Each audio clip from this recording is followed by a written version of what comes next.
So I'm pretty pissed off.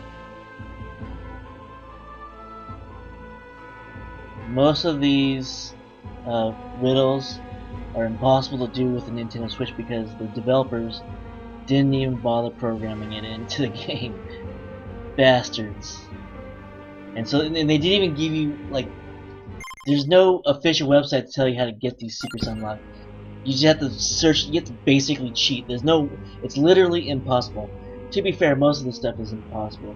And so I'm guessing it's similar to the Xbox code.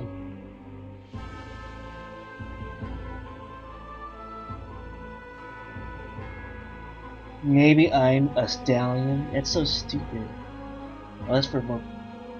Like, how do I know that? What if they unlock something different? It's so dumb. I'm feeling like that's gonna mess up the game, but I have no other choice. Okay. And like, it's already kind of screwed up now. I'm missing the button on the. What?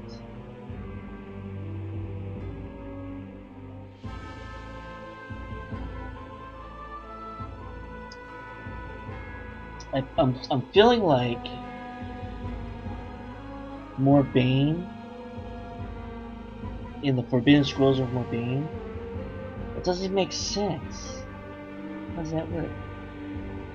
Somebody need to ask for help. How to complete the Xbox? Input, maybe I'm a stallion. Try it. But that doesn't even make sense. Oh, it completes everything though. That'll just complete all the secrets in one shot, probably. The real way to do it on PC is typing spam, spam, spam, but since you're on Xbox, you don't have a keyboard. Forbidden Scrolls of Morbane. There's a code like that one I gave you to 100% of the game, even without either of the other inputs.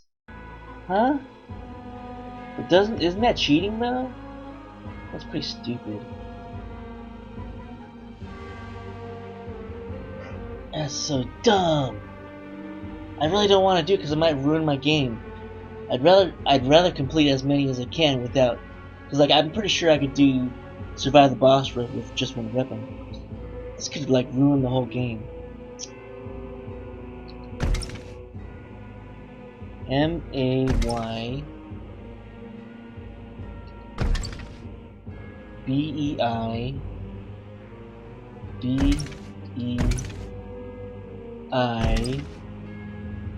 MAST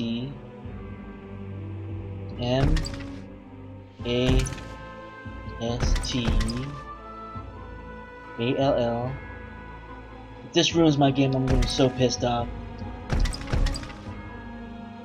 ION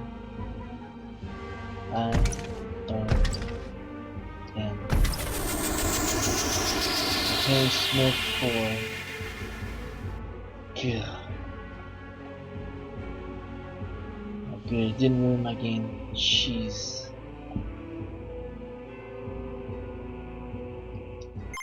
So that guy was impossible. So the reason why I didn't unlock that guy is because he was literally impossible to unlock. Because you cannot unlock him on the Switch. I can't even buy him either. Same with Toasty and Smith are literally impossible to unlock because the developer screwed up. Unbelievable. Unbelievable. Why would they do that? And there's no clues. 0 clues at all. Gotta do inverted library. Good friends might then show the way. Okay. So next inverted library probably, let's see. Which secret? And why are these out of order?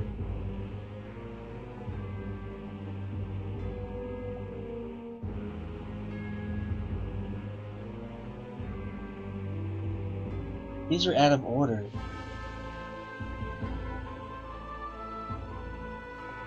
Oh, maybe not. 10 of 17. That means I have 7 more. 1, 2, 3, 4, 5, Oh, no way. It's impossible to get these completed because using the spell doesn't count. Oh, wait, maybe I have to reset the game to make it count. Let's tap into it. Anyways, I'm so pissed. I am so pissed off that you have to cheat in order to play the game because the game is so broken. So pissed at it. I'm so pissed. Alright, let's do the let's do this one. Find the only place in BoneZone with flowers. Just north. Alright. Gosh. Oops. Alright. Gamers have one. Helldivers 2. Attention, Helldivers. All new. Oh, they removed the other 2 gamers have one. They removed the requirement for a PlayStation account. Okay. Before I do that, hold on. Double check this. Well, I'm not going to check that. I need to think of who I want to play. Don't play this guy to level 80, or I can play this guy. Check something really quick.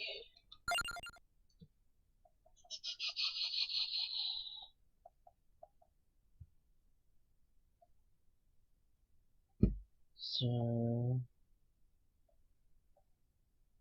50 minutes for Seal. So I must have done this guy already. Sweet. And then Babby. Okay. I could do CEO Moon. Where's he at? Oh, this guy. 15 minutes with him. Yeah, I think I want to. I could. Or I can go for Old Soul something. The Dolgi gets more projectiles every 20 levels. He's a healer. Does he move fast? 10%. It's not very good. Not with this guy. Move speed 30%. He's actually faster. Maybe he's better. I have to make it to level 80 with him.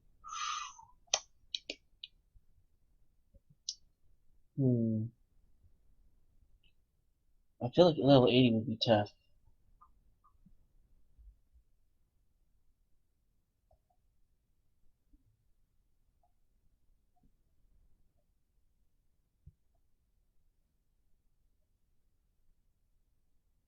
Now let's do the Suyu. Because it would probably take me 15 minutes to get up there anyways. 15 minutes to get up to the BoneZone top. BoneZone. Alright. Switch over here. Start playing this. Helldivers 2 players on Steam will be required to connect their Steam account to a PlayStation Network account.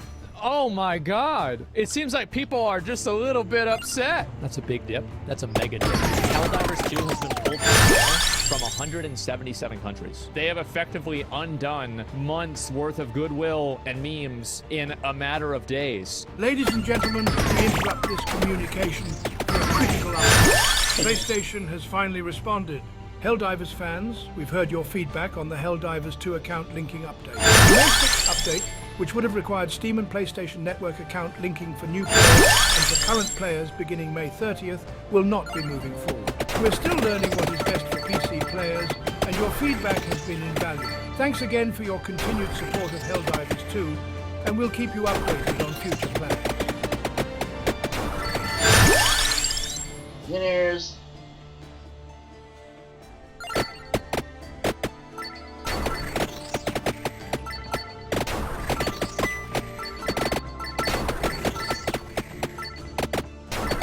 That's it. That was too short. That was just a clip. But it was just recently uploaded. do not want to watch these old YouTube videos that have been recycled over and over again. Recently uploaded showing me things that are 5 days old. I'm missing WoW was just a game. I'm missing WoW was like a good game, and I played it a lot. I miss when World of Warcraft was just a game to me. In fact, I missed when most games were just games.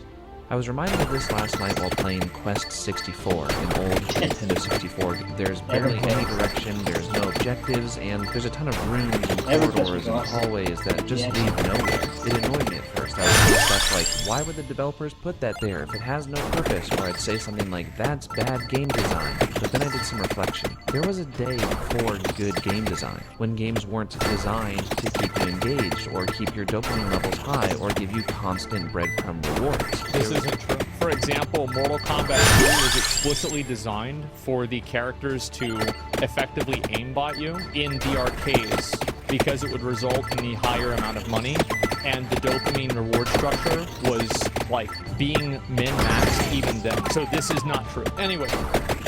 The day when they were just games, to play without purpose just for fun, almost like playing pretend when you were a kid. So why did the developers put that empty hallway there? Well, because someone made them to explore around for fun.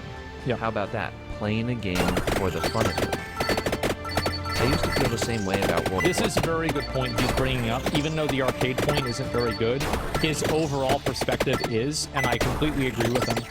A lot of video games now, people focus too much on trying to finish the game rather than... I think it's a bad comparison to compare a console game to an arcade game, or a computer game to an arcade game. Obviously, all arcade games are designed for you to spend as much money as possible, and the way they do that is they make you lose. And of course, as long as you're spending money, you get the dopamine input. So, if you're playing Mortal Kombat and constantly putting money in, you'll get that dopamine input every time you do a good move. Does it make the game easier on you when you put more money in? Hell yeah, because you eventually win. No, I mean, well, you start over and you do special moves and get it. But I think Mortal Kombat is a bad example. Like, every arcade game is going to reward you for putting more money into it by being more fun. By having the next area unlocked, whatever.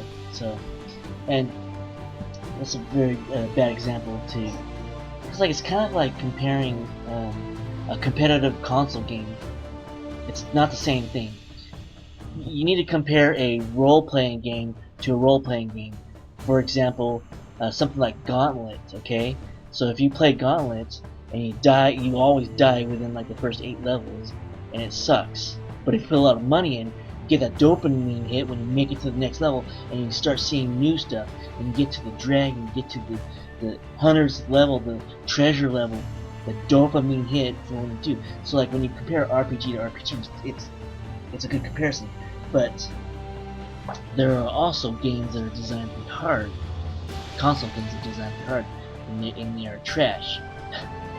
There's some really, and nobody likes those games. So I don't know. But anyways, trash. You shouldn't really compare different genres to different genres. Not a fair comparison. play the game. And I think that the process of that has made games worse. I think that the reasons for it are primarily because people have more games now, so there's a lot more competition for your time and attention. And then the other big reason for it is like YouTube and video guides and streaming that collectively increases the player's knowledge of playing games. So doing what's the meta in the game now is like the norm, rather than back in the day, that wasn't the norm. Nowadays, I care about item levels, I care about rating, I care about new content, and the best talent builds, and the top classes, and the top steps, and the next patch, and the buffs, and the... Nah, I actually preferred the EverQuest. Well, I preferred... So the thing is that the internet... It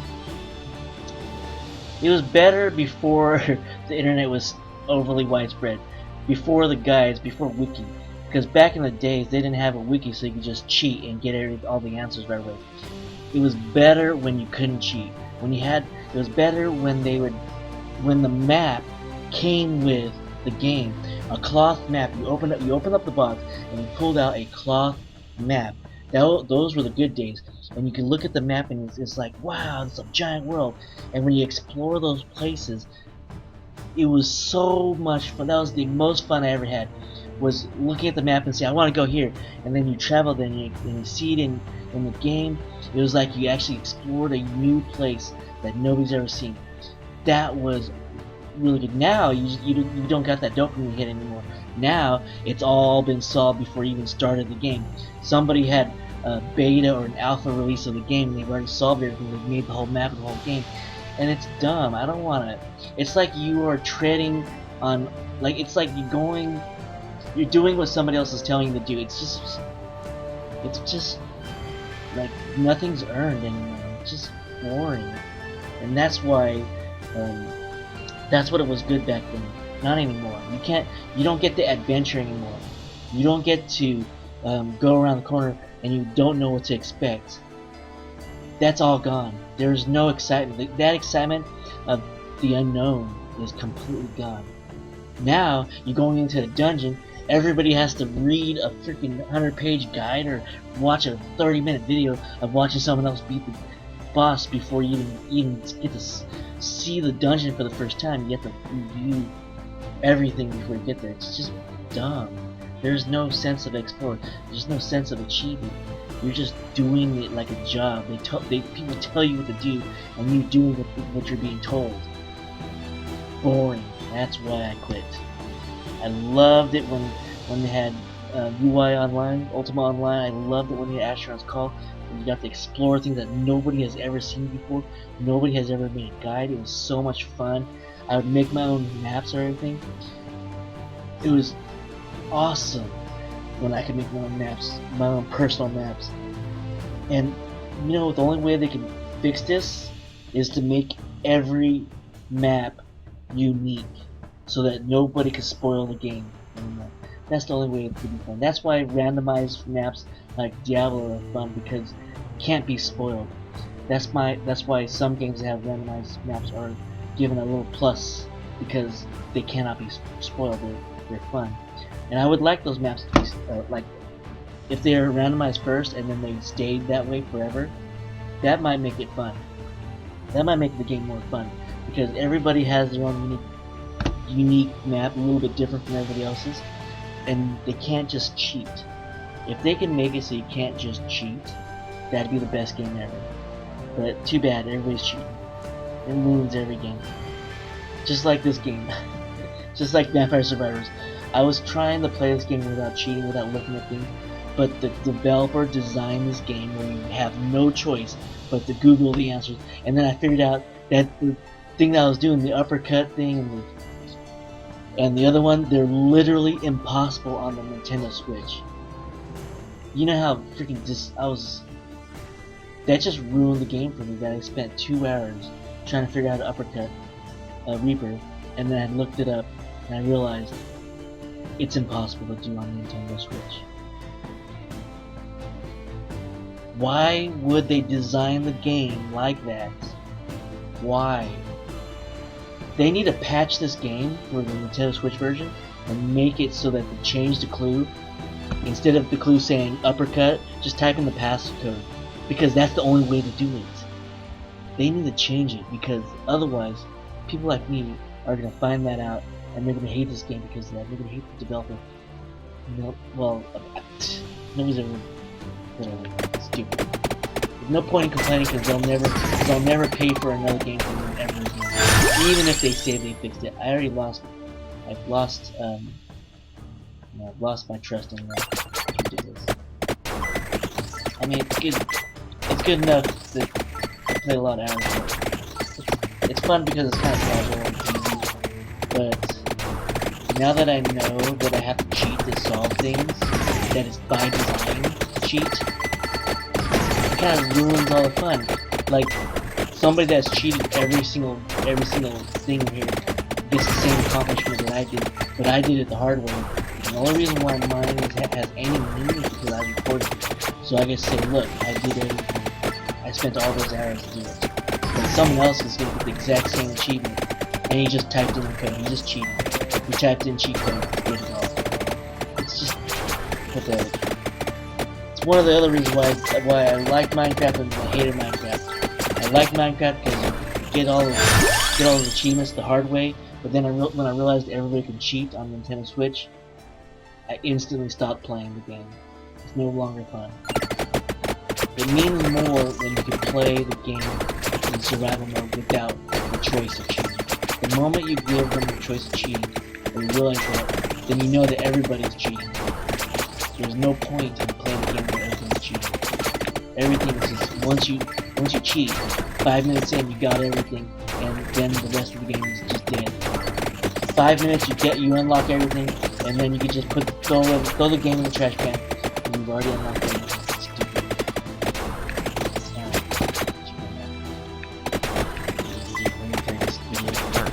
Well, another reason why you care about that is because you're playing retail WoW, and if you don't care about it, you're going to die, and people won't want to play with you because the raids are really hard.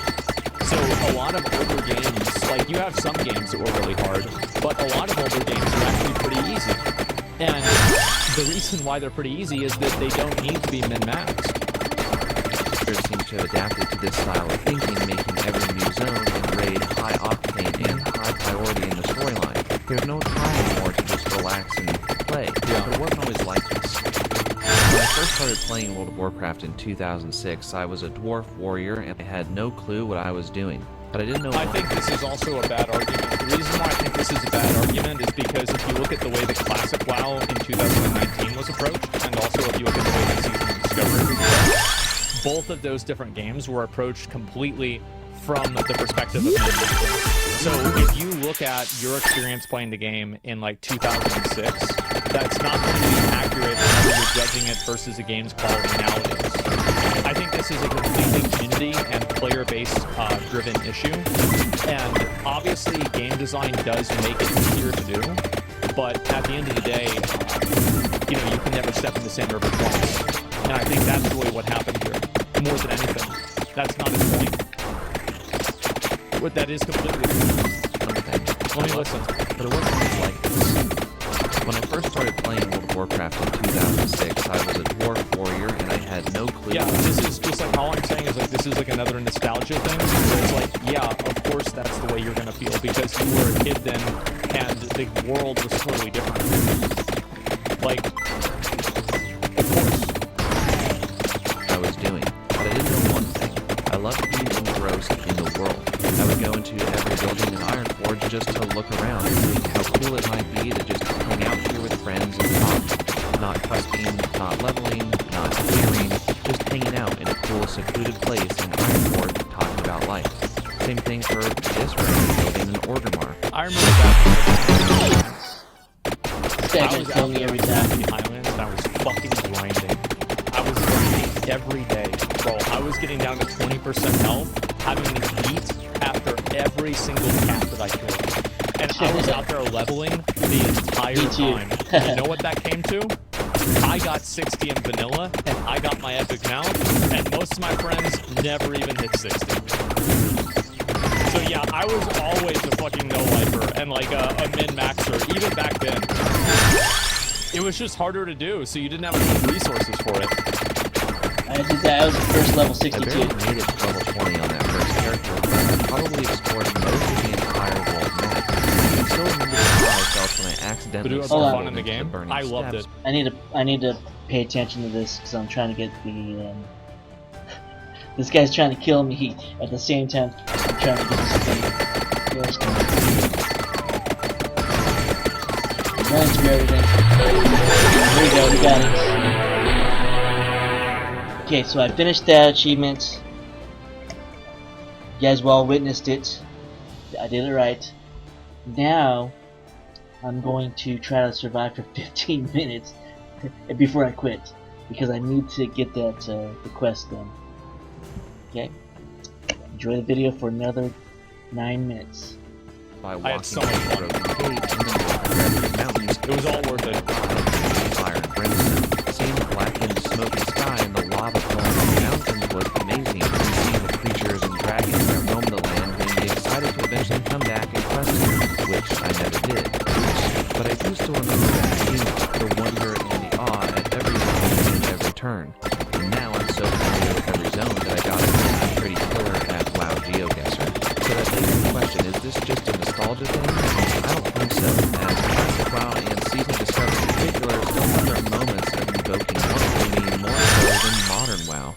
It's both. I think you both bring up a good point, and if you look at the way that the original Classic WoW zones are designed, and I think Dragonflight kind of went a little bit back to this, which was a good thing, is that I think Legion was the pinnacle of it being the opposite, where a lot of areas in Classic WoW don't really need to exist, and they're just there for creating a sense of perspective in the game, and making the game feel like a world. And if you compare that to like Legion or BFA, where every single object in every single area in the game has 6 different quests and 2 different collectibles associated with it, it feels like the entire game is more of a theme park, and you're not really playing a authentic, organic game, and you're not really in a world. It comes down to the idea of a game being just that. It's very grandiose. The process of not needing to follow an ideology of game design, or retention practices, or meaningful progression systems, or balance. No, I don't think that's the case. I think they did even in Classic WoW. Jeez. The idea that Guess I didn't make it. There's no healing stuff in this whole... Yeah, I forgot about it. There's no way to heal yourself. But I did finish the quest. I did finish a quest. I know it for sure.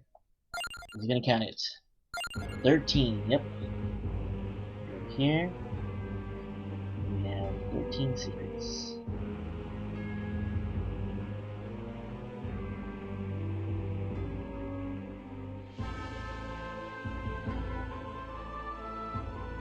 Alright. Check something here.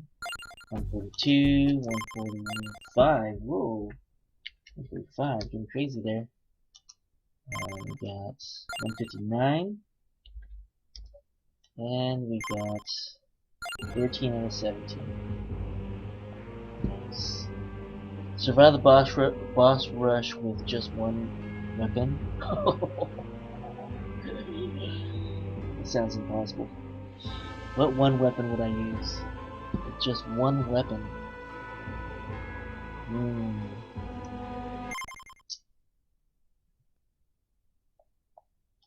It would have to be an advanced character.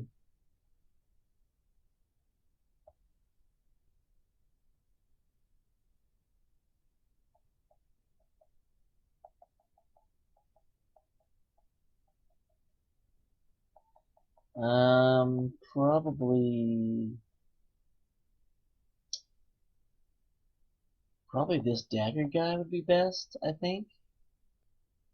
One weapon? Possibly? I'm guessing? Or this guy's good. Can he move fast? Minus 10 speed. Does accessories count as weapons? I think he's pretty good. He's got a good weapon. We'll try it. Boss Rush. Boss Rush. Enemy health plus 100%. Okay. Let's go back to the video and you'll watch the video while I do Boss Rush. Classic WoW didn't have any of those focuses. It's Just crazy. one circles. If you listen to even the developers of the designers talk about Classic WoW, like John Statz or Kevin Jordan, like they said that they designed it with a lot of those things in mind. It's just that the philosophies and the psychology that they used was less obvious because they were better game designers. That's really the difference. I think this is the same thing as, like, remember what we were talking about with, like, good CGI, where, like, you don't notice good CGI because it's supposed to be invisible. Well, I don't think you notice good game design because it's also supposed to be invisible. Many empty buildings in each capital city, I feel the echoes of players and guilds that came before and probably hung out within their walls chatting in-game rather than using something like Discord to do voice chat. And even But that's just, again, like, that is something that is a product of its time. Like, the reason why people didn't use Discord in 2006 is because Discord didn't exist. If we had Discord in 2006, everybody would have been using Discord back then. In the capital cities, there are empty vistas in areas of the game that some may consider useless or poorly designed that were really just there to add flavor for those who wanted it. And even endgame raids, all Classic WoW like Multi 4 didn't feel immediately pressing to complete as soon as you could. I mean, there wasn't always a world-ending catastrophe just on the other side if you didn't hurry up and progress through the raid. Yeah. In modern WoW, there is a greater emphasis on the critical path and on progression for the sake of story, and in a sense, I get it. You have to keep the players... This is a good point he's making. I agree with this. I think that right now, like retail WoW, forces you too much towards the end game, and it's too much of a forced experience. You have to keep the stakeholders happy, and you need to constantly have high stakes. Unfortunately, Blizzard already crossed the border of highest stakes of all time with the Shadowlands expansion and the universe-ending Jailer. I mean, how can you create another engaging story without putting the universe at stake again? But that's just the point for me. I don't want another universe-ending, world-ending, or even continent-ending storyline. People say this, but I don't think that it's entirely true. And a good example of it is Dragonflight. A lot of the Dragonflight storylines aren't of the same scope and scale that previous expansions were, and I don't think people like those either. After thinking back on the games, and like, for example, other similar games like Lost Ark or like Final Fantasy XIV, I think the real problem is that these stories just simply aren't told well. Like, for example, at the end of Doom, whenever you literally imprison a god who is larger than an entire world that stabs a gigantic sword, intergalactic sword, into the planet before he gets sucked into a pantheon with his other gods, that was fucking awesome. That was insanely cool. And it was also really cool to have something small like Edwin Van Cleef and the Defias Brotherhood. So I don't think that it's the scale of the story that's bad, it's the way that it's told. I want a lived-in world with smaller, more meaningful, bite-sized stories that are fun to explore. I don't want a fresh new continent where it feels like nobody's ever been there before. I want to feel as if I'm part of the world again, not the champion of Azeroth. I want to walk around. That's a good point, and I actually really don't like the champion of Azeroth stuff either. I also don't think that this kills the story because Final Fantasy proves that it doesn't. But I think that it creates an RP for your character. I think a lot of people play role-playing games and they do RP, but they're not RPing 10 out of 10. It's not like I am, you know, like fucking Orc Slayer and, you know, I come from Duratar. It's more like I'm kind of going to act a little bit different whenever I play this game, and there's a degree of escapism that I go into whenever I play the game. And I think that's really what happens with a lot of people.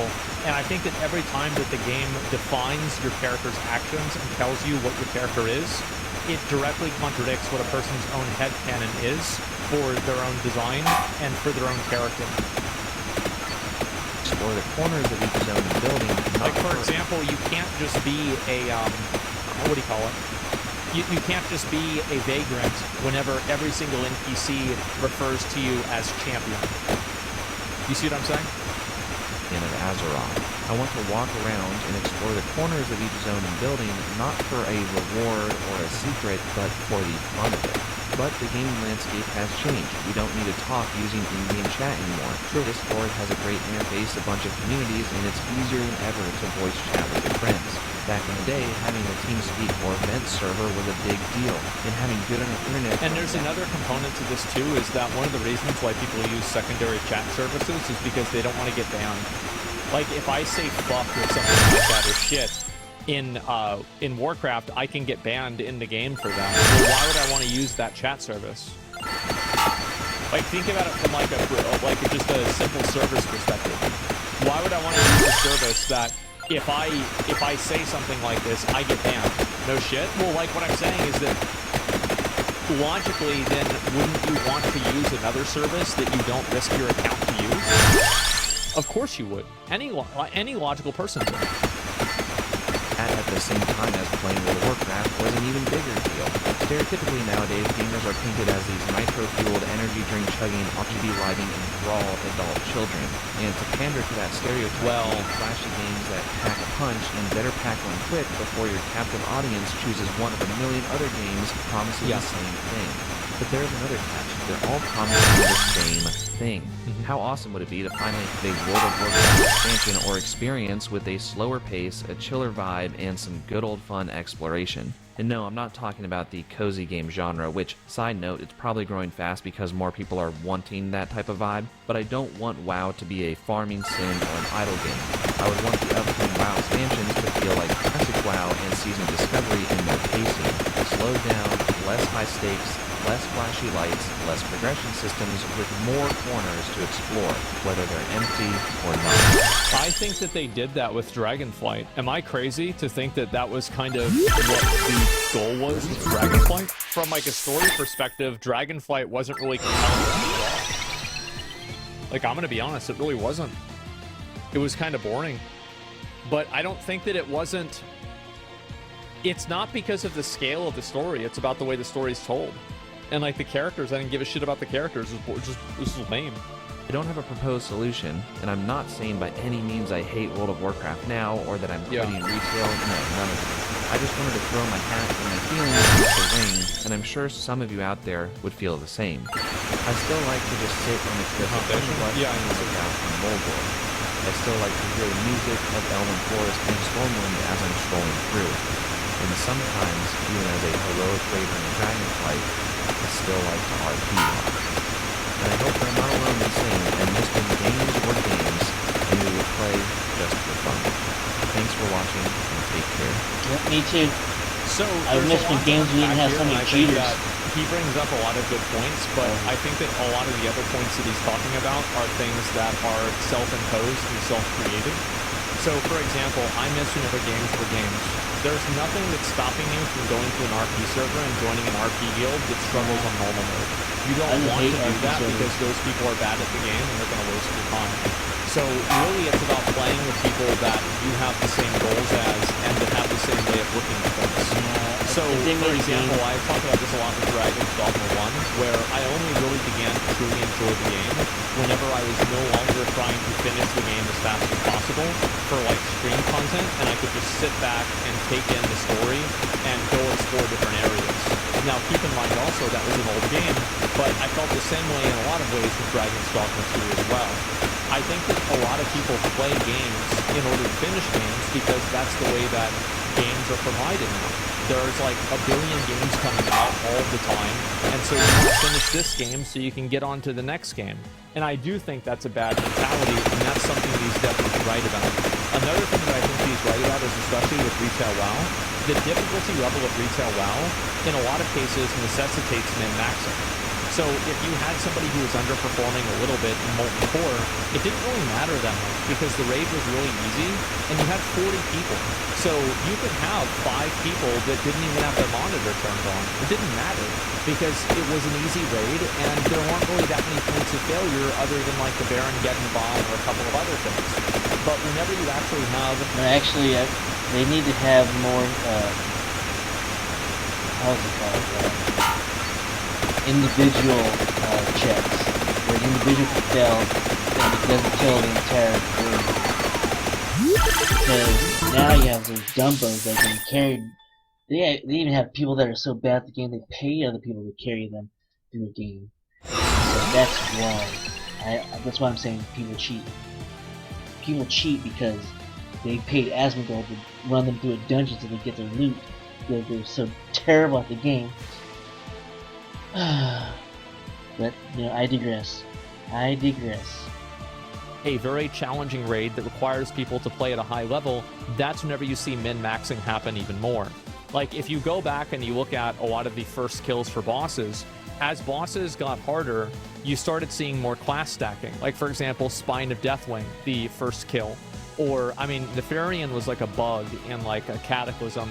But you see a lot of classes, like for example, Shogal was killed by Horde first because of how many AoE silences and AoE stuns they had, because of a mechanic that Shogal had called Worship on going heroic. And then they would all stack up and just like instantly use that and interrupt everybody. So the harder you make the game, and the harder you punish people for playing the game wrong, the harder people will try to not get punished. And so what happened is that as it all got harder and harder and harder, players became necessitated to add those extra levels of complexity into the game. They got necessitated to make make it more gatekeeping. Because now, if somebody makes a mistake, you know, let's say somebody is, like, let's say for like classic WoW, you need at least a 3 out of 10 player in order for a raid to be successful. And in Season of Discovery, you need like... I disagree. Because they purposely, back in the day, it used to be easy to tell you messed up. You can kick them out of the guild and all of a sudden you have suddenly a great guild. But now, the way it is that you can't tell who's the bad player, or it's really hard to tell who's the bad player. And so, when they make it obsolete, you can't tell. Usually the bad player would just die. You can tell easily who the bad player was because they already died. Now you can't do that. Now the bad player will kill good players, and you can't tell who the bad player was. That's the problem. They made it easy for you to be bad at the game and still be successful. That was the problem.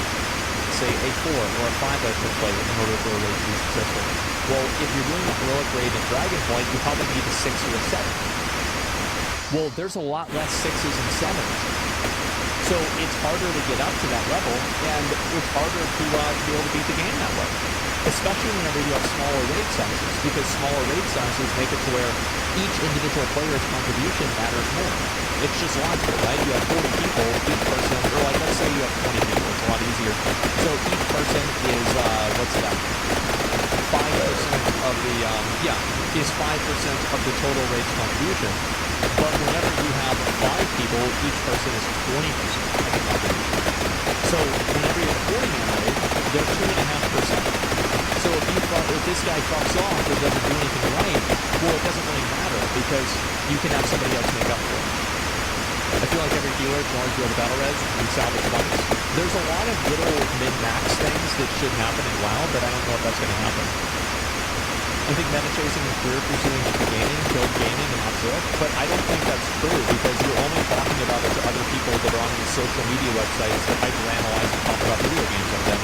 There's a lot of people that are Starfield dads. There are dads right now that are playing Starfield and having a blast, making a new ship. There are dads who are playing, Dragon's Dogma 2, and they're like, oh, wow, look at that, the Chimera, holy shit, what the hell? Yeah, Diablo 4, there's people right now that are playing Diablo 4. Oh, man, I can't wait for Season 4, this is going to be crazy. Maybe by then I'll be able to get 100 if I just have it. It was catering to the dumbos that ruin gaming, that's what it was. They will always make money off the dumbos, but they're not going to make money off the Twitch. A time to play, and that's it. So you have a lot of their mind, yeah, they're playing on a controller. And I think the problem is not that, it's like we've gone from you can't step in the same river twice to you can't step in the same river once. Because by stepping in the river, you fundamentally change it. And people get into this, and they keep fixating around, getting, min-maxed and trying to be as efficient as possible. And the process of that, and the outcome of that, is that they can't enjoy games anymore. That's the issue. People can't enjoy games because they put these expectations on themselves. I watched Blacktail, the Linker Person about guides. He didn't enjoy streaming because they had been asked band people telling him he was playing it wrong. Exactly. And like you look at, for example, any time that a person plays a game, there's a video I'm going to give a like. I like conversations about this, even though I disagreed with a lot of those. 14 minutes in. But I think that the feeling is valid. The feeling that he has is very valid. And I think that, I don't even know how to get around this. I think one of the best ways to get around it is to play an old game that isn't very guided, and then just try to complete that game on your own time without doing... If you played an old game like EverQuest, all those dumbos would never be able to level up. Get the credits.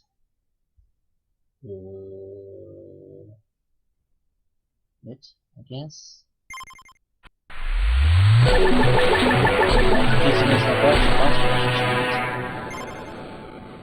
Get the other one. They need to add the secrets to the end screen.